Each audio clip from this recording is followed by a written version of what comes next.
For our final set of Jurassic Park card game previews, we have our obstacles.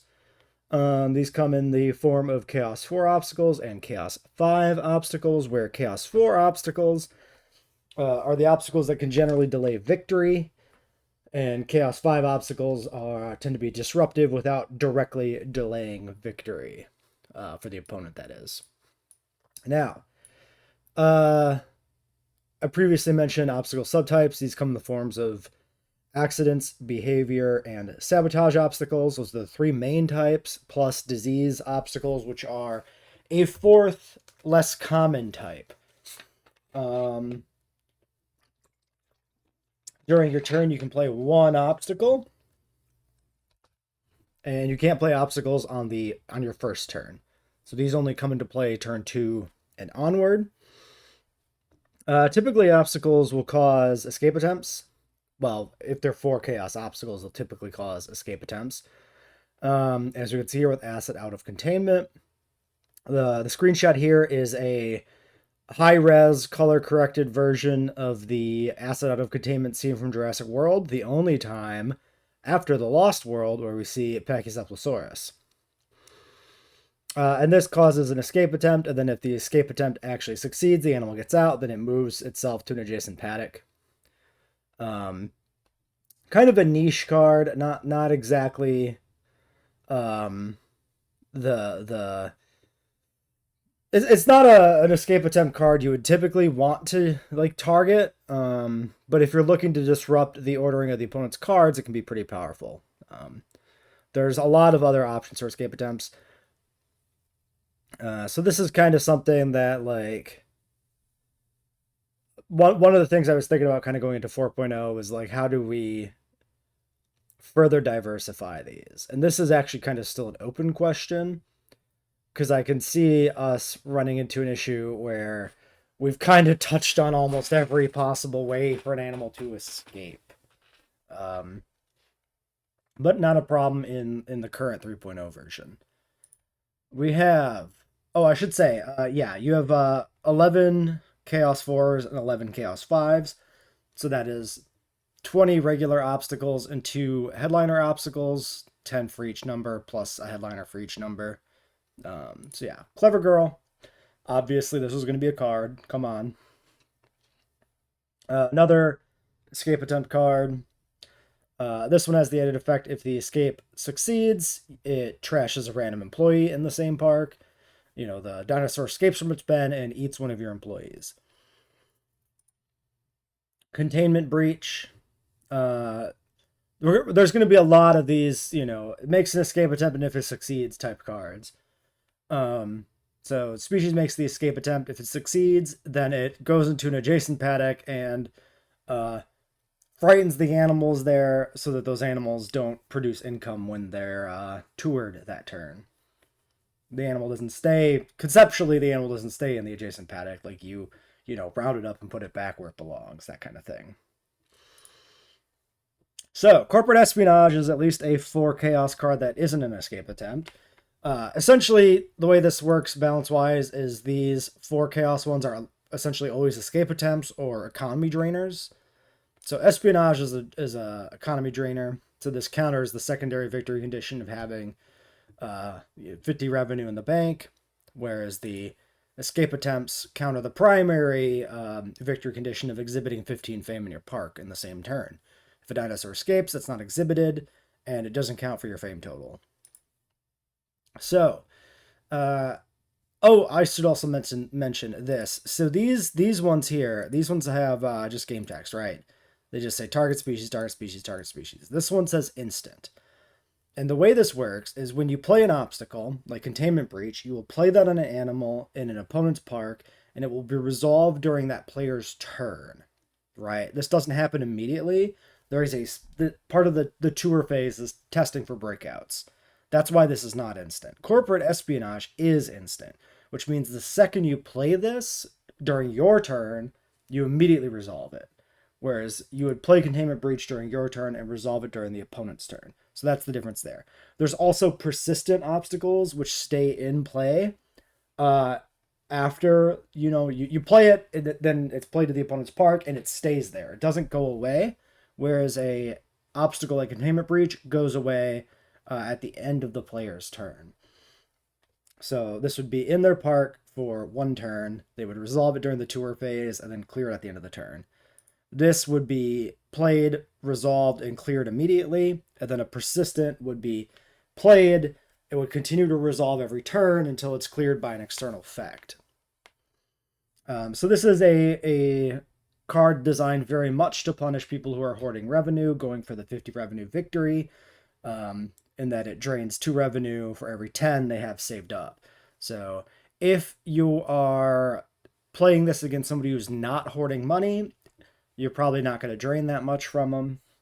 Perhaps you can't drain any from them because they might be deliberately playing around the effect, but if it's against somebody who is going for the victory condition, it can be pretty powerful. So that's kind of the trade-off here. If you run corporate espionage, you really are trying to counter that victory condition and not so much trying to just straight up disrupt the economy. Deliberate release is another escape attempt enabler. This one causes a random discard if the dinosaur escapes. It is not the most thematically pure or consistent card. This is an example of a card that is flavor second, right? With like acid out of containment, we're moving thing to adjacent paddock. It's very forward on the flavor. Deliberate release, very much not. Specifically, this card was generated, the text of this card was generated to support discard-based decks. Decks based around like Dilophosaurus and Scorpius Rex and whatnot. Things that were disrupting the hand. And I wanted an escape attempt card that also discarded things from the hand. So the flavor here, not exactly consistent. Typically, discard effects represent poison, and this is definitely not poison. But I've also had discard effects be represented, as we'll see later in the obstacles, by sabotage effects, computer viruses, the like. And the fact that this deliberate release card art has Nedry on it is not a coincidence. Nedry being closely associated with the Dilophosaurus, and then, by extension, discards. So, ultimately, I'm happy with it. Even if it's not the tightest flavor, not every card can be completely perfect.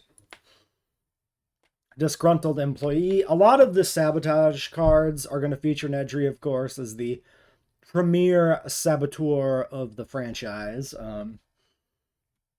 So this one is specifically designed to provide a financial punishment for a large park, something that's played out a lot of facilities and paddock upgrades. So kind of just another financial drainer that punishes in a different angle. You can't really play around all of these, so yeah. Don't go into the long grass, another classic line from the film franchise with this very nice shot of this raptor in the long grass scene. Of course, not from the movie. This scene famously cut down. A lot of deleted shots you can find from this for promotional stuff of the tiger stripe raptors looking very, very lovely in the grass, and sometimes looking very bloody from having eaten a bunch of dudes. In this case, this is an escape attempt card that causes additional financial drain, kind of combining a 2-in-1 way to prevent both victories. It's a chaos pull, which is kind of this card was kind of added to the game to expand on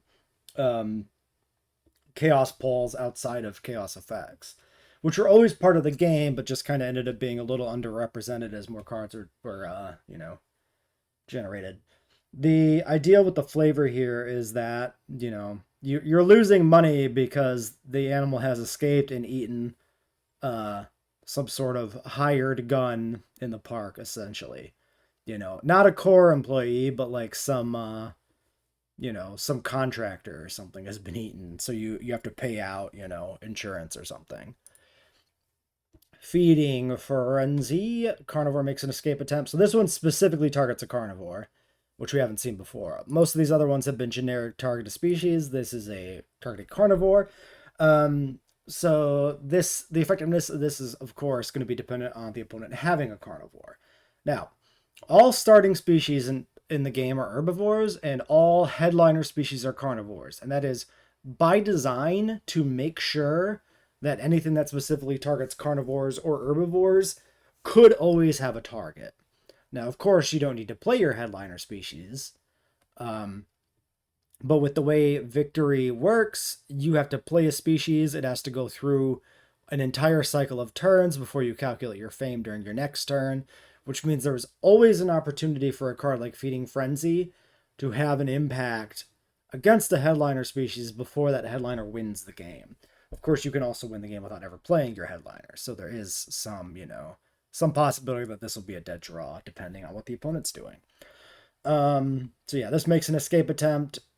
And then if the person happens to have an herbivore adjacent to the carnivore you're playing this on, the herbivore will be injured. If there is an additional population counter on the herbivore, it can be injured twice instead. Now, the reason for this particular last line of text is the way injuries work. If you have an herbivore species, if you have a species period with an additional population counter on it, it takes an injury, the population counter is removed, the species card remains unharmed, and then if there are no additional population counters on the species card, it becomes properly injured and is turned sideways and has a penalty to its stats, -1 to everything, until it's healed. So Feeding Frenzy has the added benefit of, if the opponent is just playing with one additional population per species to act as a buffer to prevent injuries, Feeding Frenzy will punish that by chewing through the first population and then causing the injury. It's a card that punishes doing the bare minimum to protect your animals, right?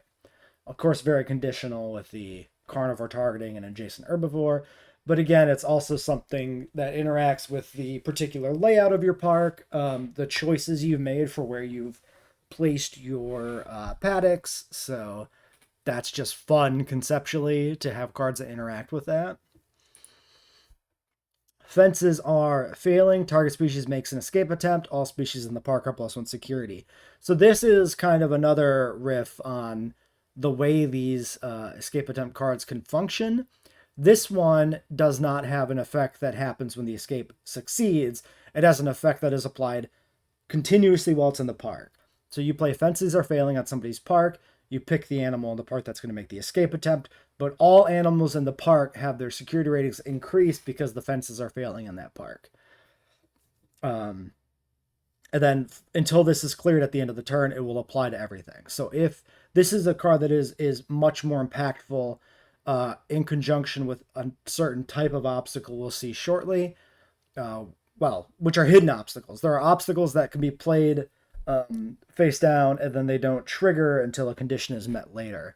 Typically, you play one obstacle turn and then it is immediately applying either as an instant during that turn or applying during the player's next turn. And so it can be hard to stack obstacles unless you have those hidden ones. But this is also very consequential for multiplayer, where other players can combine their efforts to sabotage a singular player. And Fences are failing is especially powerful in multiplayer. If you got a 4-player game and I play this on the person who just went before me, that's going to encourage the players going after me to also target this person to capitalize on this security penalty to the animals in their park. Just to, make sure they take as much damage as they can in that round. Frozen in Terror. This is, again, escape attempt. If it succeeds, do a thing. This one returns all the employees in the targeted park to the owner's hand, thereby, removing them from the board, stopping them from having an effect for that turn. Although, since they're just put in hand, they can be brought back really quickly. So this is definitely a temporary disruption with no permanent downside. Potentially even upside if you decide you don't actually need that employee back right away. Having them in your hand means you don't have to pay them. Funding cuts is another obstacle that is interacting with revenue. Funding cuts is a little different in that it's a choice for the player you target to either discard cards or lose revenue. They have to do, if they can only do one of the two, they have to do the one they can do. And you can go negative on revenue. Negative is a mechanic, so you can always lose revenue. Yeah, this is just kind of a card I added as I was attempting to expand the roster of cards, and I wanted some more different effects that involve revenue loss. Didn't want everything to be an escape attempt. Genetic Fury. This is an escape attempt that instead of having a immediate effect or a if successful effect, this one just has an effect that makes the escape attempt itself more dangerous directly, in that if you play this on a hybrid or a genetically modified species, then it causes much more damage if it does escape. So you could always play this as just a generic escape attempt, so there's no real downside to this card, and it's just going to specifically punish gene modding and hybrids. This is our first headliner I think we've seen for the 4 Chaos ones. Yeah, Litigation. This is the headliner centered around income draining. So this is a direct revenue loss of 1, and then additional revenue losses based upon the success of the park you're targeting with the litigation.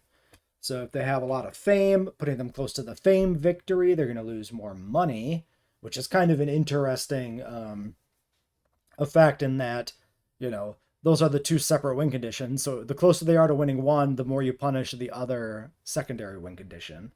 And it also has an additional penalty if there is a headliner species in that park. So a highly variable amount of revenue loss, but potentially a very dramatic amount of revenue loss that can send a person deeply into the negative on revenue. You know, when somebody's about to win and they've only got a few revenue in the bank, you could pop this up on them and drain them for like a solid, 10, 12 revenue and put them deeply into the red, which will really delay them for a few turns. That's why this is a headliner. This has potentially extreme disruptive effect if you play it at the right time. More teeth. Another escape attempt. This one has this additional effect. This is much like Fences Are Failing, where this is not, this effect is not conditional upon the escape attempt succeeding. Merely by having this in the player's park for a turn, while this escape attempt is being checked, they need to exhibit a 16th fame or more. They need to exhibit +1 fame to win. These effects do stack, so if you have a 4-player game, a person's about to win, and then 3 players all drop more teeth on that park, they will increase the amount of fame needed to win up to 18 and maybe stop that player from even being able to win at all on that turn, even if the escape attempts don't succeed. In the similar vein, we have No Endorsement. This is our first example of a persistent obstacle. So you play this, you pick the park it goes to, and it just sits there in that park having this negative effect until it is removed by something. In this case, it just straight up adds 1 to the fame required to win the game. And this does stack, so you can drop multiples of this in a park and progressively increase the amount of fame that it takes for that player to win. This has no inherent clear condition. This is a pretty powerful card. But the downside is under certain circumstances, this does not matter, right? If I put 2 No Endorsements in your park, I increase your victory requirement from 15 fame to 17 fame. You are at 14 fame and you play something worth 3 fame. You go straight from 14 to 17, and this has done nothing to disrupt you. But the other side of this, of course, is if you're at 12 and you play the 3 to go to 15, but I have no endorsement to you, you need an entire additional animal to win. So this is very powerful, but does not always matter. So there's definitely some give and take with that. I should say No Endorsement is also a very early card design. This is one of kind of the original obstacles. Same with No Show. No Show is this flat, very simple effect that target species cannot be exhibited. So this is different than an escape attempt, but has the same sort of outcome. Specifically, if an animal escapes, you lose money equal to its ferocity, and you cannot gain the income because that species cannot be exhibited that turn. No-show skips the whole rigmarole of pulling chaos and seeing if the escape succeeds, and it will not cause the affected player to lose revenue because the animal does not escape. It is still contained, but the animal can't be seen on the tour, so it can't be exhibited, and you can't make money from it, and you can't accumulate fame for that turn from it. So if a player is at 15 fame and about to win, and you slap a no-show on their park, you will just straight up guaranteed disrupt that victory they have coming next turn, unless they can cancel the no-show with a card effect. Poor Taste is another revenue denial card. In this case, it is our first example of a hidden obstacle.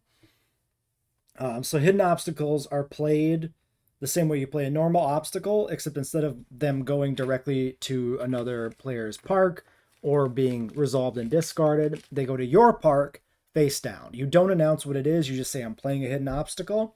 Play it to the table face down. And then when the conditions are appropriate, you can flip it over and resolve it at that time, disrupting whatever normal effect there is. They're like a trap card, right? So in the case of Poor Taste, this flips when a rival would gain revenue from somewhere, and then you just negate the revenue gain.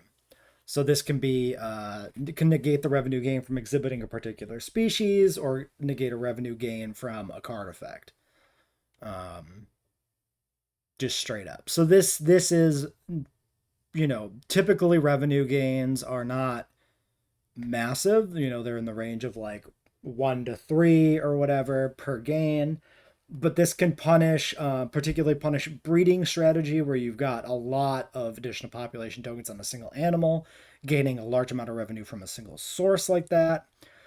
It can also disrupt plays just in that, like, if somebody is low on revenue and they play a card like, say, the investment action we saw that gains you like 3 money immediately, this can cancel that and potentially disrupt their entire turn because they're not expecting it, versus versus an obstacle that's resolved immediately, which they will know already when their turn comes around what the situation is, right? This is a surprise, so it's got extra disruptive power. Power outage. This disables a paddock upgrade in a park and then causes a species in that paddock to make an escape attempt. But when this card is cleared at the end of the turn, the paddock upgrade is automatically repaired. So you're cutting the power to the paddock for a turn, allowing the animal to essentially make the escape, is the concept. So this has no additional effect if the animal escapes, but is making the situation where the animal can escape more likely. Rabies is our first example of a disease. So the way diseases work, these are played on a target species, and then they have some sort of effect, which is negative, and then they have a chaos effect condition to trash the card for the disease to be cured naturally, essentially. Every disease inherently has this chaos effect trash with a different number. So rabies is a fairly minor one. It's gonna be, well, not super minor. It's let's say inconsistent one. You're gonna put it on an animal. That animal is gonna get this ferocity bonus permanently while this is in play. And then every turn, when you pull chaos effect, there is a chance the animal will try to bust out of its paddock. So it is a way you can compound escape attempts. You can set up a rabies, boosting the ferocity, and the next turn you can drop another obstacle that is going to be a more likely escape attempt on it to try and, double dip kind of this ferocity penalty, right? It's a way to set up like a big escape a little bit. But it's also just got this persistent chance for the animal to escape, so it's disruptive in that sense. Rampage. Target species makes escape attempt. If it succeeds, the species is injured.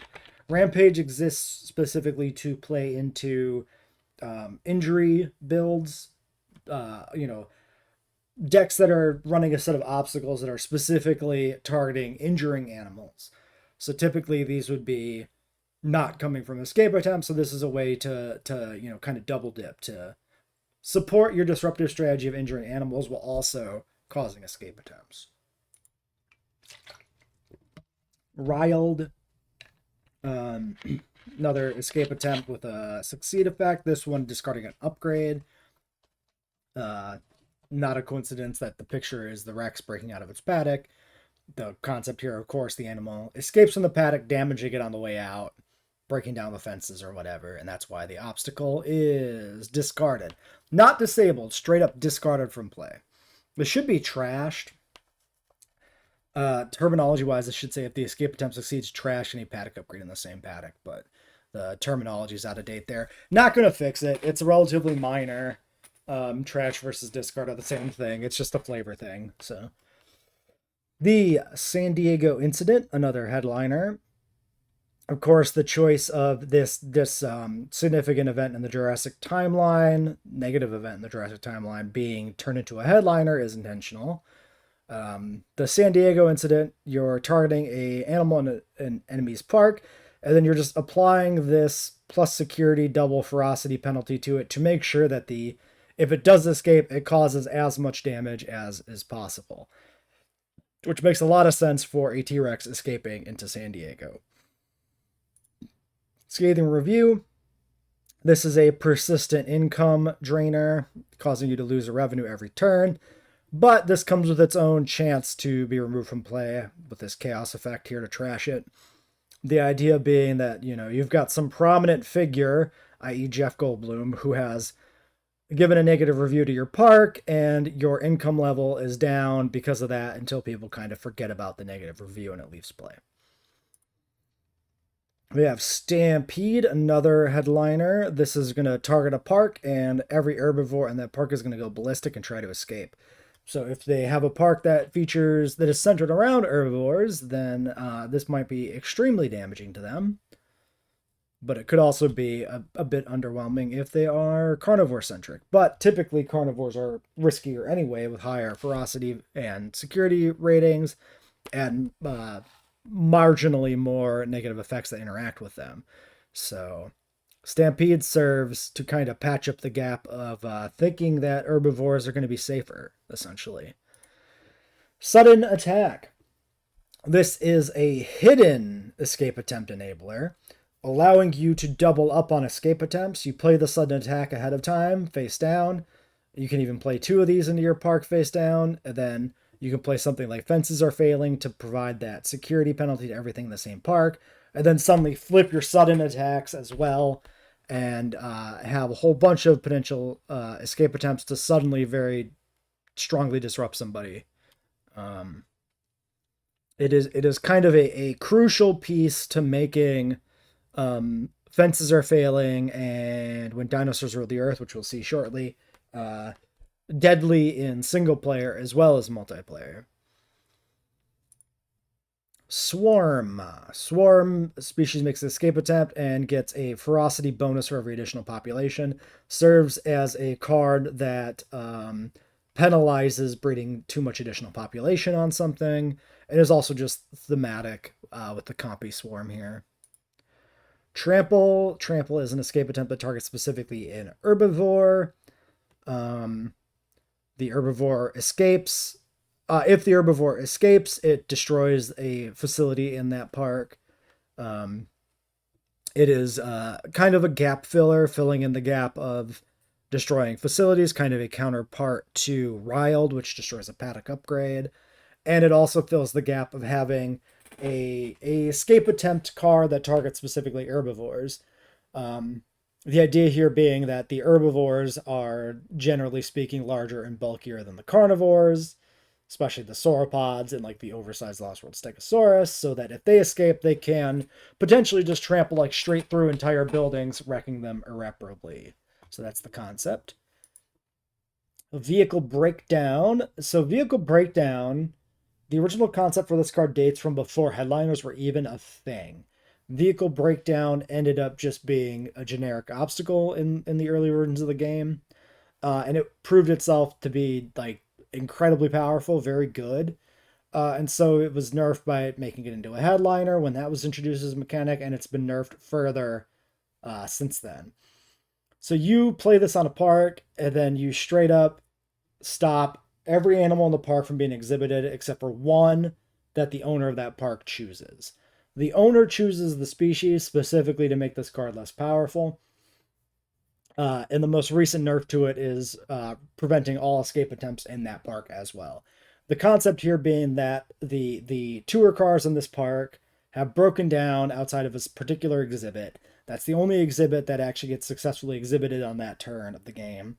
And then because the people in the park are stuck in the cars in this one particular area, the other animals in the park, the escape attempts don't matter. It's not so much conceptually that the animals don't escape, but they don't matter because nobody's there to see the animals escape.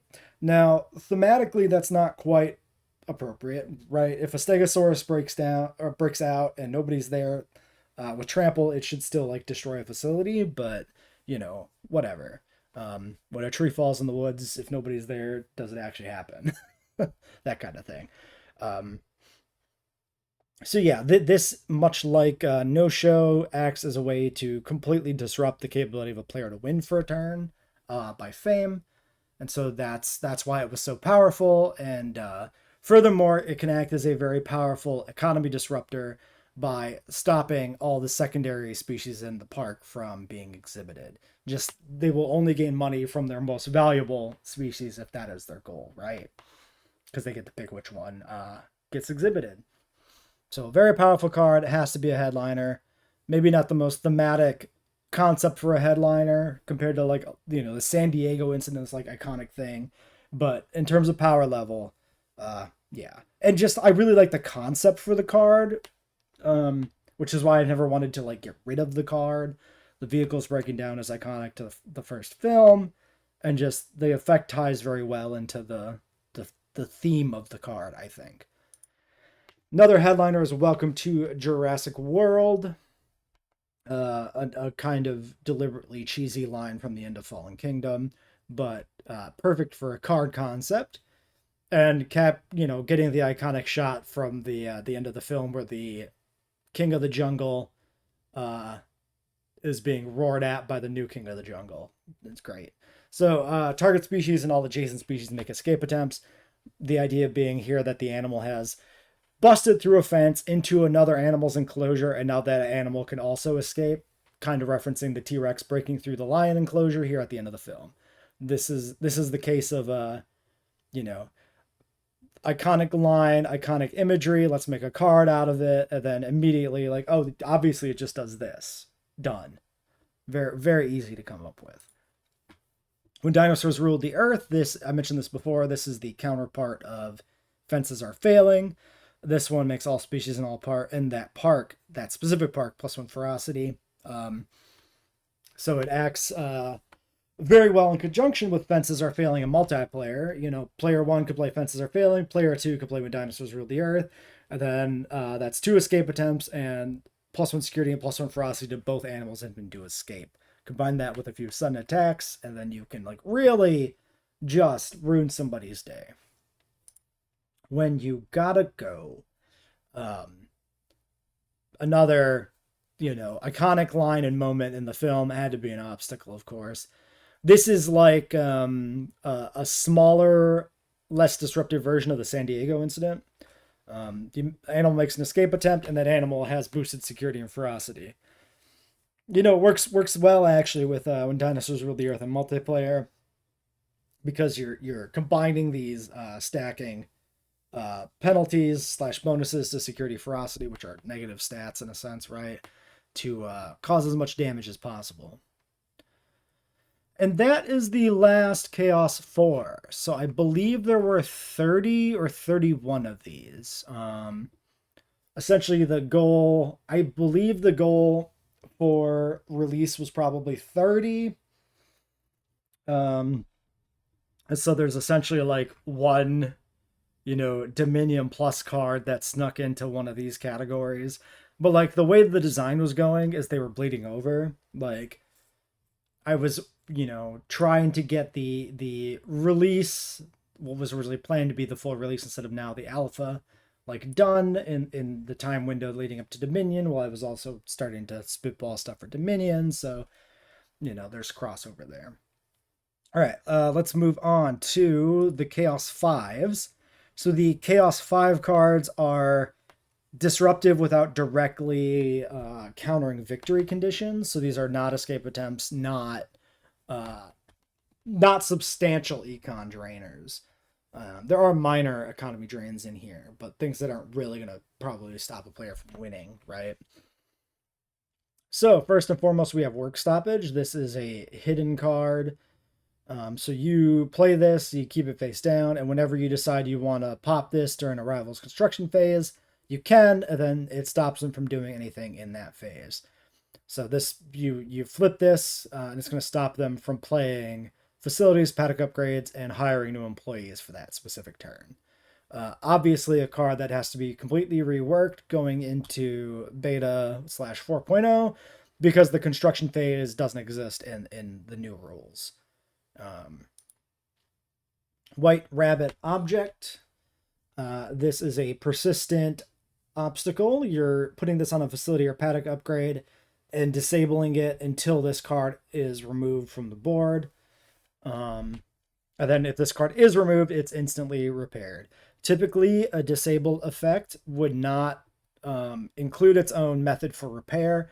So if I play an obstacle that disables the thing, that thing stays disabled until it's fixed by a repair effect. But this, since this is, a computer virus type thing, it's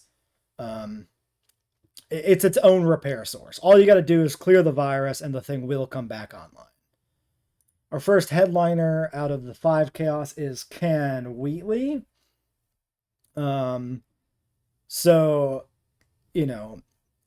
I made Dennis Nedgery an employee. I made Ken Wheatley an obstacle. And this is honestly just down to the effects. I don't have a problem with a character being a obstacle instead of an employee when it's like a singular effect, like this. But maybe you disagree. In the case of Ken Wheatley, he goes into an enemy's park and steals one of their animals, adding that animal to your park. This is done in the form of a population token, so it becomes a generic animal. You steal a population from anything in the enemy park, and you add that population to anything in your park, so it's not necessarily the same species of animal, but for the purposes of the card game, we're ignoring, that thing. It would be far too narrow to ever play if it required the same animal. Of course, referencing him taking animals off the island in Fallen Kingdom for auction. It's kind of a riff on that concept.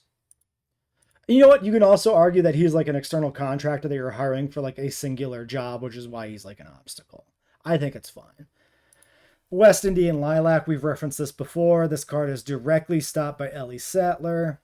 This is a 2-part card. There's West Indian Lilac to injure an herbivore, and then there is Attacking the Fences, which we'll see later, which is the injure a carnivore counterpart of this card. These cards date back to the very first version of the game. And this is just a simple direct damage obstacle. The animal eats the West Indian Lilac and gets injured from it. That's why this is a behavior. This is not you coming into a park and force feeding the animal the plant. This is the animal itself eating the plant, which as a choice. That's what makes this specifically like a behavior obstacle. There is like deliberate flavor decisions made on like the subtypes for these obstacles, He's a sabotage because he's literally going into the park and engaging in negative behavior. Right? And then like work stoppage is an accident because, some sort of accident has happened with your construction crew, and so they're not working that turn, right? That's kind of the base concepts for those. Next, we have Venomous Spit. A dinosaur has spit in the eyes of one of your employees, so you lose a random card from your hand. This specifically gets a bonus if there's a Dilophosaurus in your park. Don't ask how the Dilophosaurus in your park has spit at light speed to send the spit into a different park. But it has. That's just kind of a concession for game mechanics, right? It's fun to have a card that scales to have a more powerful effect if the matching animal is in play. But if this was looking for a Dilophosaurus in the enemy's park, it would be too inconsistent. It would feel bad to play this card. the card is much more interesting and much more powerful if it checks for your own Dilophosaur, so you control whether or not you get the extra effect. Very much obviously support for a hand disruption centered build that uses Dilophosaurus, right? We have a Vandalize, a very basic, simple paddock upgrade disabler. So you play this, you instantly shut down a paddock upgrade in an enemy park, and then they have to do some sort of repair thing to get that back online. Very simple, cut and dry effect. Undermine. This is another disabler, but a more elaborate twist than Vandalize with a broader range of targets, since this can hit facilities. However, this can whiff completely. If you pull a chaos value of 0 or 1, you don't get to disable anything. But if you pull a 5, you can disable, 4 entire paddock upgrades, which is substantial, or facilities. So definitely very powerful in a deck that has chaos manipulation, so you can set this up to have maximum effect. This card effect was come up after I wanted a card specifically for the moment where you find out that Nick Van Owen has put empty shells or stolen the bullets or whatever the fuck from the gun in Lost World. This is, Tembo looking at those like empty shells, going like, what the shit?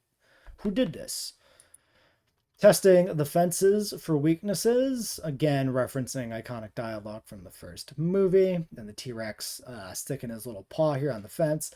Dialogue, of course, specifically referring to the raptors. The screenshot is the Rex, but you never see the raptors specifically testing the fences. You do see the Rex do it, so that's why we have the Rex and not the raptors for the screenshot. Just a nice little effect that kind of created itself. It's another card that dates back to like the very first version of the game, like fucking 5-10 years ago. I don't know how long I've been working on this. It's been a while.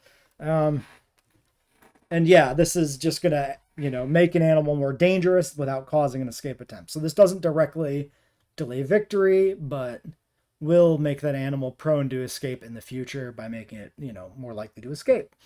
Very powerful card. Taking over the Pride.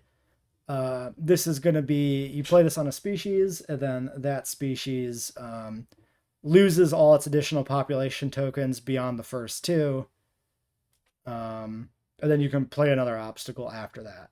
So the specific reason this has the you may play another obstacle text is because this card's kind of bad. However, it's very, very thematic, which is why I have left it in the game and not changed it. In practice, this is not a completely worthless effect. Like, this is very punishing to Gallimimus builds, but that's kind of it. In practice, very few animals have more than 2 additional population counters outside of like a dedicated Gallimimus breeding build, or like maybe Velociraptors because they breed on their own, right? So this card is typically not worth running in a deck, even with this additional stipulation of being able to kind of double up your obstacles. But I really like the concept, so that's why it still exists. I'm okay with having a bad card that is thematically very on point. Ragged Tooth is another one of the diseases. The diseases in the game are all pulling from JWE 1, if I remember correctly. Is that true? Wait, no, are these from the website? I don't remember now. These might be, let me look this up. Yeah, I'm pretty sure these are coming from the Jurassic World website, actually, not JWE.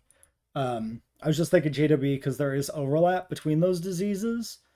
Like rabies is in, obviously in JWE, but I think, if I remember correctly, there was a section of the Jurassic World website that listed like diseases that affect the dinosaurs or whatever.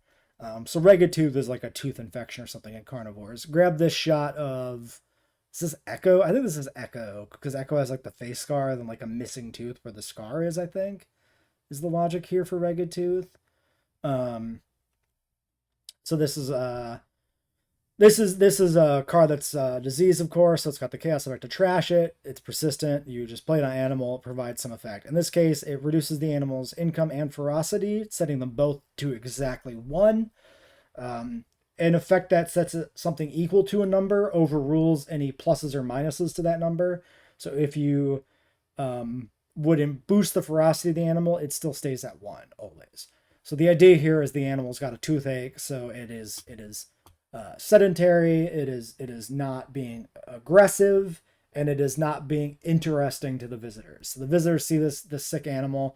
They're not excited by that. It doesn't make much money, and if the sick animal escapes, it doesn't cause much damage around the park either. Pay strike. This is a persistent obstacle that is doubling employee payroll costs, and then can be removed randomly on a chaos effect. The pay strike can resolve itself. The pay strike is not considered an effect that delays victory, because you can always choose to not pay your employees, right? You can fire them instead. So if I am about to win the game and somebody pay strikes me, I just fire all my employees and win anyway, and this card has done nothing to stop me from winning. This is much more of a disruptive early game card where somebody is still getting set up. They have a couple of employees in play. You drop the pay strike. Suddenly they have to pay an extra, $2 a turn to keep their park stable. And that can be pretty bad. That requires some decision making on how they're going to approach it. I mentioned that sometimes discarding cards is more representative of like computer viruses and sabotage. And malware is kind of the card that established that precedent. This is another, hand disruptor. Targeting enemy player and making that player discard 2 cards from their hand, but they get to choose. So Venomous Spit was randomized, which is why it's only 2 cards if you have the Dilophosaurus to enable it. This is just always 2 cards, but not as effective since it's not random.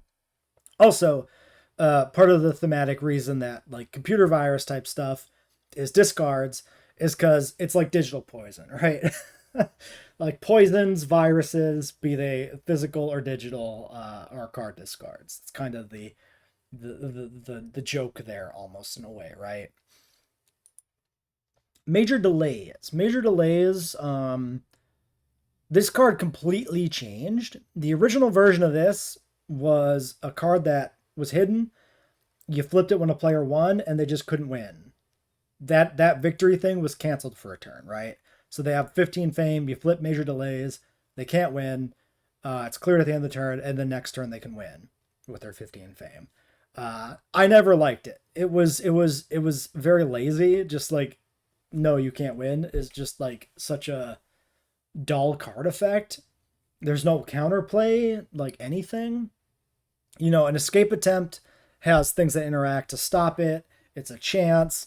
You can always have enough animals in your park that even with an escape attempt happening, you could still win, right? If you have 18 fame, an escape attempt triggers and a 3 fame animal escapes, you still exhibit 15 fame. Even though there's an animal running rampant in the park, you still win.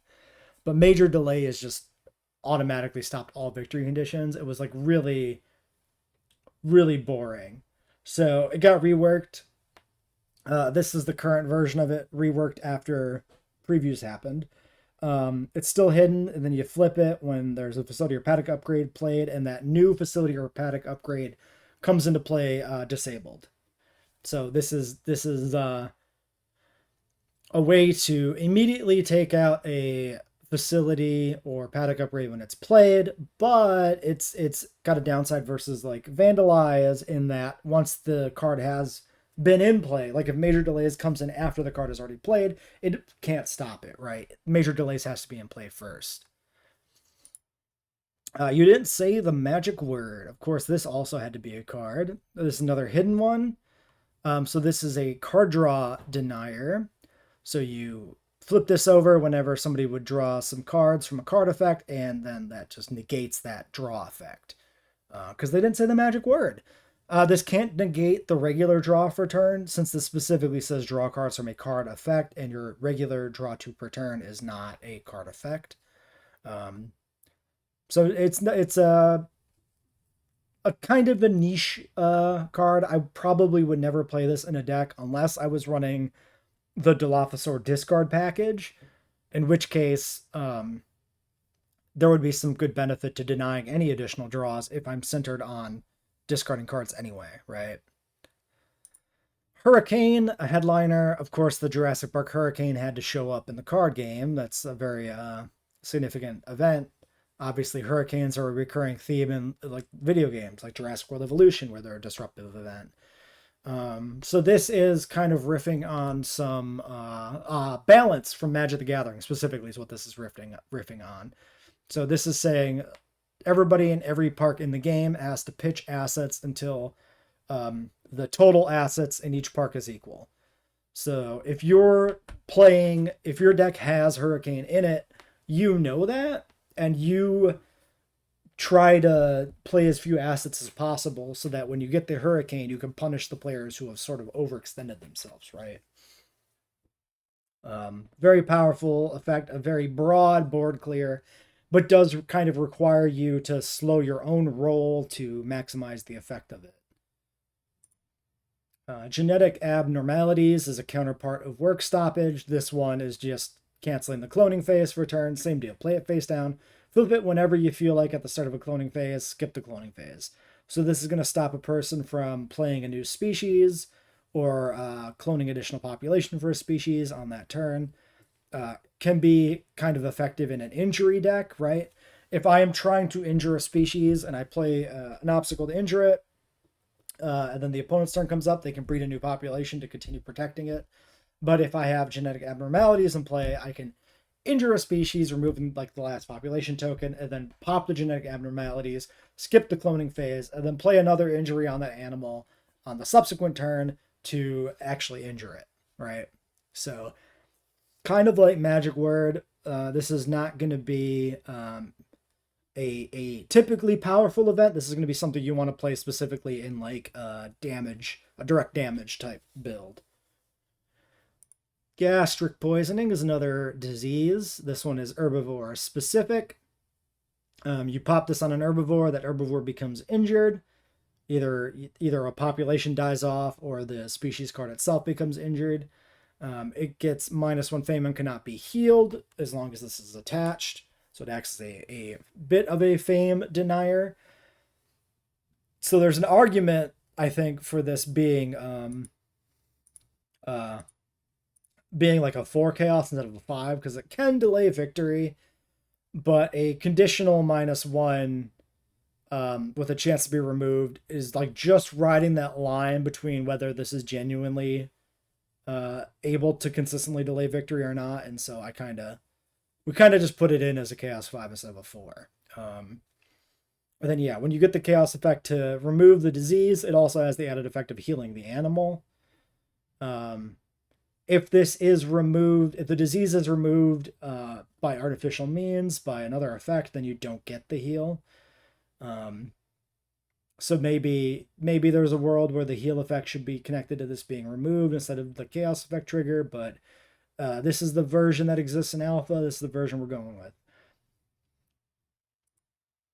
Gas leak. This is another injury effect. So this is going to target a park, target the entire park, because the gas leak is affecting everything in that park. And then you're pulling chaos for every individual animal with essentially a 1 in 6 chance to injure any given species. So this can cause widespread injuries throughout a park, but is pretty uncontrollable. Plus, the rival is pulling the chaos, not you. So your manipulation effects, manipulating the order of the cards on the top of your deck with that's chaos theory, doesn't work. So it's very hard to guarantee like the specific value you get from this. You definitely play this in a direct damage deck, but yeah. Headliner, Extinction Event, with the very tragic scene of the Brachiosaurus being vaporized in Fallen Kingdom. This is going to look through a rival's deck. You're going to pick a species card you find in there, and you're going to make all copies of that species extinct. This is potentially a very powerful effect. If you have a deck that's centered around something like Dilophosaurus, you can clear all the Dilophosaurus right out preemptively and stop them from ever being a problem. It is a headliner, so you only get 1 copy of this, so there's a limit to how much this can happen. And ultimately, removing the card from the deck before it's ever been played is only so disruptive because you have other species you will just draw and play instead. If the person happens to have a copy in their hand, you can't do anything about that. You can't do anything about copies in the discard pile. Only copies from the deck. So there's a lot of limitations on this that aren't immediately apparent. But when this card hits, it can hit pretty hard. I think the problem with Extinction Event 2 is multiplayer. Theoretically, if everybody was playing Extinction Event as their Chaos 5 headliner, and they all teamed up on one player, it is theoretically possible that they can make the game, the primary victory condition of Fame, unwinnable for that player, which is kind of bad, but the player could just pivot over to accumulating money and going for the income secondary victory condition. So it's not insurmountable. It's kind of one of those cards where I'm a little bit on the fence of whether or not I actually like this effect.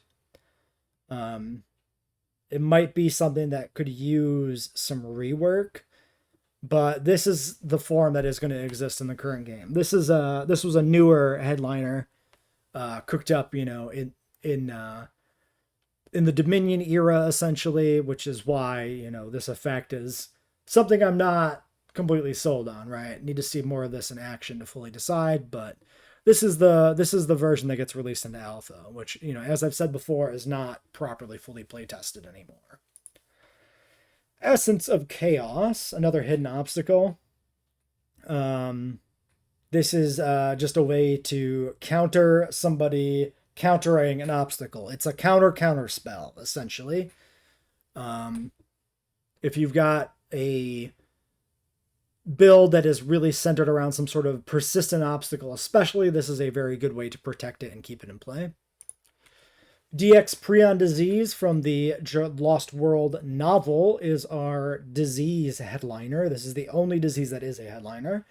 It's the most impactful disease in the sense that it's just going to keep injuring an animal over and over again. That effect is so powerful that DX Prion Disease specifically has 2 chaos effect numbers that it clears on, 3 or 4. These numbers are deliberately sequential because Ian Malcolm's effect of massaging your chaos numbers is not any more impactful against DX Prion Disease as it is against any other disease.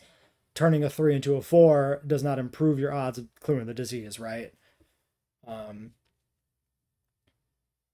Malcolm has the effect essentially of saying one more number is able to clear disease, and that is true for prion disease. That is as true for prion disease as it is for any other disease, right? Because these numbers are sequential. That was very deliberate. Injuring an animal every turn. This effect can be stalled by breeding a new population every turn, but then you're fully committing your clone actions to just heading off DX Prion Disease. That's why this is so disruptive in a headliner, is the built-in method for dealing with this is to literally focus all your efforts at mitigating it until you flip this chaos. Another headliner, Lewis Dodgson himself, featuring, of course, problematic character actor Cameron Thor. If you don't know what Lewis Dodgson did IRL, you can go ahead and Google that. It's not good. There's a reason he was recast. Anyway, we keep the original JP actor on the card art because the effect of the card is referencing his role in JP1. So, my brain will not allow me to switch to the less problematic actor version of Dodgson because it's a JP1 effect. Plus, the card was made before Dominion was a thing originally. So what you're doing here with this card is you're paying some revenue to bribe an employee in another park to come work for you. Essentially hiring Nedry out of the other person's park and putting him on your payroll. But very literally. you can do exactly that. So that's why this card effect is what it is. DNA Theft. DNA Theft is a very interesting card. It's very unique, and it's not very powerful because of its uniqueness. So this is like one of the few obstacles, Dodgson being one of the other ones, and Wheatley, where the obstacle itself gives you a direct benefit, right? Wheatley gives you a population, Dodgson gives you an employee, DNA Theft gives you 1 revenue. Normally, obstacles don't actually ever help you in any way, which is why this is very special. Now, the counterbalance to that is draining 1 revenue from a player is very insignificant. This can be disruptive. This can happen to, like, get rid of the 1 revenue they needed specifically to do an action, but it is pretty minor. But this effect has been in the game for a long time, and I do like it. I like the whole drain 1 revenue, gain 1 revenue. The notion that you're directly stealing resources from another company is very thematic, so I am happy to keep it. Deteriorating health. This is a obstacle that ties directly into direct damage decks. It's going to be face down in your park, sitting there, played on a previous turn. You're going to play a disease, and you're going to pop this to injure it. This can lead to some pretty nasty 1-2 combos, which is exactly what I want in the game for direct damage effects to be meaningful and still, especially for them to like counter the inherent capability to just breed more population, right? So yeah, deteriorating health definitely enables that. It also has the added effect of making diseases a more potent addition to a direct damage build, which otherwise would be running like Gas Leak, Attacking the Fences, and West Indian Lilac. Communications failure is another... No, this is not. Sorry. The original version of communications failure was a counterpart to... what are they? I'm drawing a blank on the names. The gene one, genetic abnormality, and work stoppage. In that it was originally a phase canceller, so this one was played face down, flipped it at the start of the action phase, and canceled the player's action for that turn. But then that effect felt way more underwhelming because, like, typically when you're playing the game, you will always take your cloning action if you can afford to. You will always either clone a new species or clone an additional population almost nearly every turn, which means genetic abnormalities will always do something.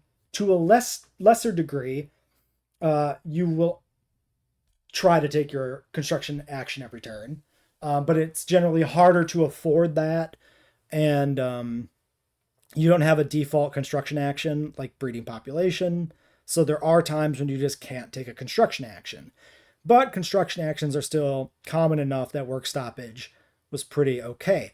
Communications failure, though, just stopping the action phase, was awful because you only run 11 actions in a deck versus 22 assets, right, for the construction phase, making it half as likely that you're actually going to have an action on a given turn. Actions are used much more selectively. So basically, the original version of communications failure, it was just never worth running as part of that cycle. So it was reworked into much more of a direct counterspell. So now instead of canceling the action phase, it's going to cancel directly an action card after it's played. So instead of you having to preemptively cancel the entire phase, you can wait until somebody plays an action you actually care about and then cancel that action card. It specifically cancels a card and not a effect of a card in play, like an action capital A card, not a card that has a lowercase a action, essentially, right? Even though it is always capital A action. You know what I mean, right? It's countering a card played from hand, not countering the effect of a card already in play. So that's getting counterspelled. That card is going back to their hand, and then they... just the last line here is just a clarification line. It is not actually changing the effect, but it's just making it very clear that like they don't get to still play an action after that. Like that... their action for the turn is still used up by the card you stopped, right? So just being clear on that. Common cold, another disease here. With this shot of the CGI Brachiosaurus sneezing. One of the more rough CG shots, I'm going to say, in Jurassic Park, by the way. CG holds up very, very, very well in that movie, but this shot, not the best. This is a persistent disease, like all diseases. You're attaching this to a species, and it's supporting, an injury strategy, right? Once an animal has common cold attached to it, Anytime you injure it, it takes an additional injury, which can stack up pretty good. I should say diseases are mutually exclusive. You can't stack every disease on the same animal. And this is just a game rule to mitigate the potentially nasty effects of just combining all the diseases together. Like common cold plus DX prion disease would be insane. So you just can't combine diseases on the same species. So yeah, this is just going to be a nice thing to stack up your West Indian lilac damage and stuff like that. We have clawed out tracking implant, the Indominus Rex's tracker. And this is just representing the idea that, this animal is hard to keep track of, so it is not being affected anymore by its paddock upgrades because the conceptually, like, the paddock can't find it, right? A little generic in terms of the effect, because, like, how do you connect, like, oh, this isn't being affected by an electric fence anymore because the tracking implant's clawed out? But like, the effect makes sense for some scenarios, and to make it work in the card game, it has to be a little bit more generic, or else it's worthless, right? It also stops adjacency effects, just in general. So if you play a clawed out tracking implant on, like, an herbivore species that's adjacent to, like, a Monosaurus, it doesn't get the income bonus from a Monosaurus anymore. If you play it on a species that's adjacent to Cretaceous Cruise, it doesn't get the Cretaceous Cruise income bonus anymore.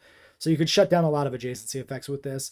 This is still kind of a niche card. It can be pretty impactful, but it can also be pretty underwhelming.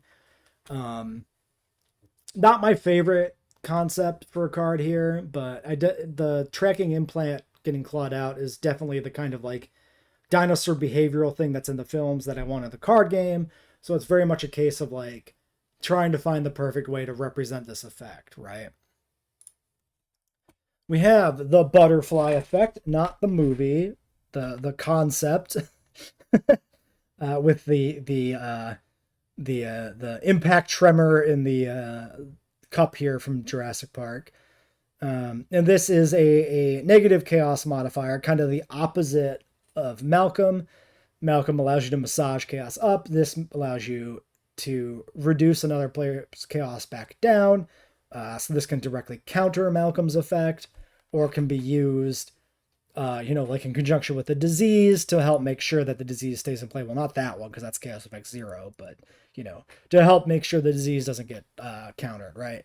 This is flipped in trash when the chaos is revealed, so you know what the number is before you decide to butterfly affect it. So you don't have to do this ahead of time. So pretty powerful effect.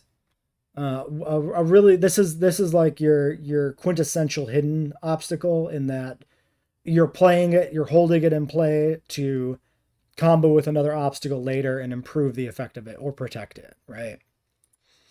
Bumblefoot. You know what? Bumblefoot, if I'd seen this one first when I was talking about whether or not the diseases were from JWE versus the website, this would have been the obvious one, because this is the website Suchomimus, and this art is from the Jurassic World website.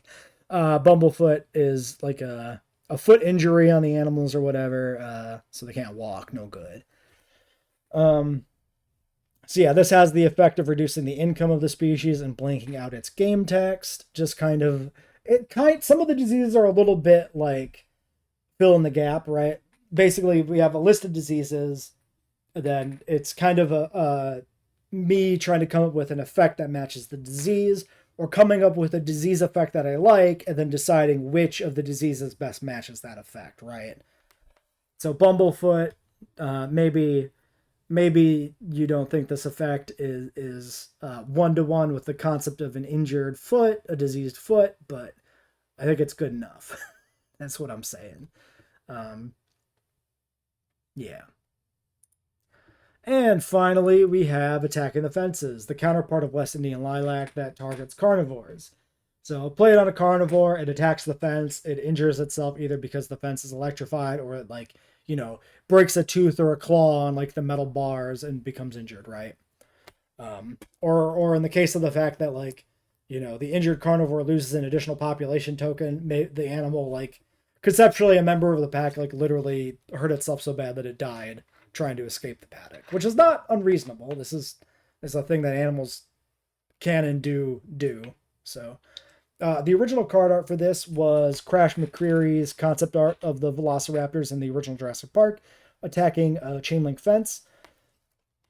And it's a very distinctive piece of art. It is a classic. I really do like the art, but I wanted to use images from official media wherever possible, staying away from concept art. Like I wanted shots specifically from the movies and later Camp Cretaceous and Chaos there wherever possible. Of course, directly countered by Bumblefoot, but there is no visual, there is no rendition of this type of injury in the movies directly, so we have to use the concept art.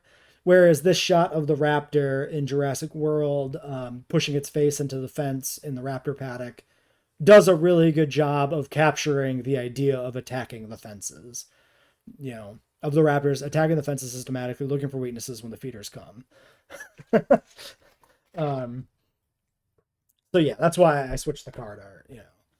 I would love to use the Crash McCreary art. Perhaps that's a good alternate art version of this,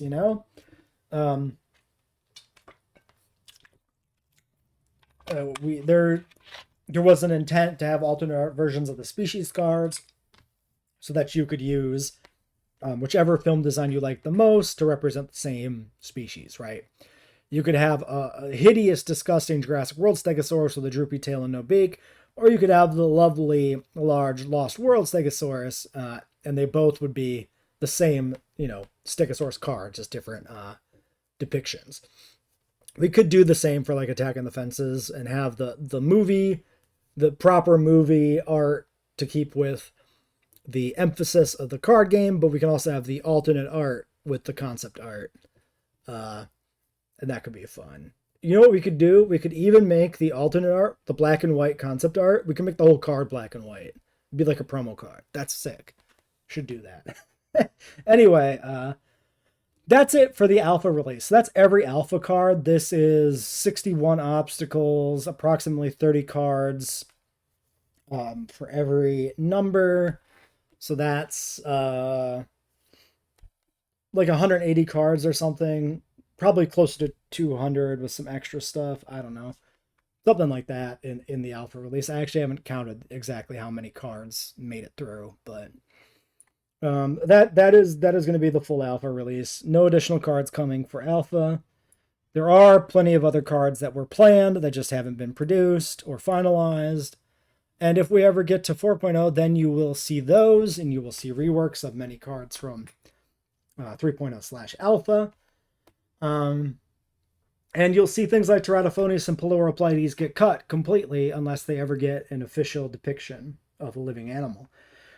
4.0, of course, worth reiterating, may never happen because life is just the way it is. And I don't have time in my day to do every single thing I would like to do. When did I resize this and move the card down? I was just sliding stuff around because fidgeting, I guess. Digital fidgeting. But yeah, 4.0, definitely at this point, it's the kind of thing that might just not happen, which is why I'm releasing the alpha cards. I need to get something out there because it has been far too long without me actually releasing anything for this game. So yeah. We'll do some sort of rules video soon. It'll probably be a few days. Upwards of maybe even a week, maybe, until I can figure out exactly how I want to do the rules video and record it. I might do like a full just play the game type video for the rules video. It might be the best way to explain it. So I'll just do like a goldfish run of like playing a deck and pretending I'm playing against somebody to show off how it's played. Probably the best way to do it without doing like a full rules document. So yeah, look forward to that coming eventually.